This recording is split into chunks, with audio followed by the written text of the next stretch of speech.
ভারতের শক্তি পরিষেবা কোম্পানি ইএসসিউ তাদের LED bulb, tubelight, fan, air conditioner, রাস্তা আলোর এবং বৈদ্যুতিক গাড়ির মতো পণ্যগুলিকে সাধারণ মানুষের মধ্যে জনপ্রিয় করে তুলেছে। সিবিসির তত্ত্বাবধানে ইইএসএল তাদের শক্তি সঞ্চয়কারী লক্ষ লক্ষ পণ্য বিতরণ করতে সক্ষম করেছে গোটা দেশে, যার ফলে যথেষ্ট শক্তি সঞ্চয় হয়েছে, শক্তির সর্বোচ্চ চাহিদা কমেছে, গ্রিন হাউসের গ্যাস নির্গমন প্রক্রিয়াও কেতে কমেছে। ন্যাশনাল এফিশিয়েন্ট কুকিং প্রোগ্রাম কেন্দ্রীয় বিদ্যুৎ মন্ত্রী 2023 সালে 2 নভেম্বর নতুন দিল্লিতে চালু করেছেন। এটি ক্লিন কুকিং স্কিমের একটি প্রক্রিয়া। এনইসিপি বিদ্যুৎ মন্ত্রকের গো ইলেকট্রিক উদ্যোগের সাথে সারিবদ্ধভাবে নন সোলার বিদ্যুৎ ভিত্তিক ইন্ডাকশন কুপটপগুলির উপর দৃষ্টি দিয়েছে। ইতিমধ্যে ভারতের গো ইলেকট্রিক প্রকল্প পরিবেশনে কার্বন মুক্ত রাখতে পরিষ্কার এবং নিরাপদ বৈদ্যুতিক রান্নার প্রচারের প্রচেষ্টা শুরু করেছে। এই কর্মসূচির প্রধান উদ্দেশ্য হল নির্ভরযোগ্য বিদ্যুৎ সহ এলাকায় বৈদ্যুতিক তথা ইন্ডাকশন রান্নার প্রচার করা, বিশেষ করে প্রতিষ্ঠান ও পরিবারের জন্য।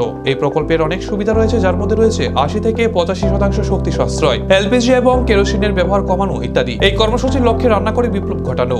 এফিসিয়েন্ট সার্ভিস লিমিটেড অর্থাৎ ইইএসএল এখন এই প্রকল্পটি ত্রিপুরা জনপ্রিয় করতে উদ্যোগ নিয়েছে। এক্ষেত্রে ত্রিপুরাকে দেশের প্রথম রাজ্যে পরিণত করার সিদ্ধান্ত নেওয়া হয়েছে। এক্ষেত্রে এই রাজ্যে প্রতিটি পরিবারে যাতে ইন্ডাকশন ব্যবহার করা হয় তার উপর জোর দেওয়া হচ্ছে। এ বিষয়ে এদিন আলোচনা সভা অনুষ্ঠিত হয়। এই আলোচনায় অংশগ্রহণ করেন বিদ্যুৎ মন্ত্রী রতনলাল নাথ। পরে নিজের বক্তব্য রাখতে গিয়ে তিনি অনুষ্ঠানে বলেন,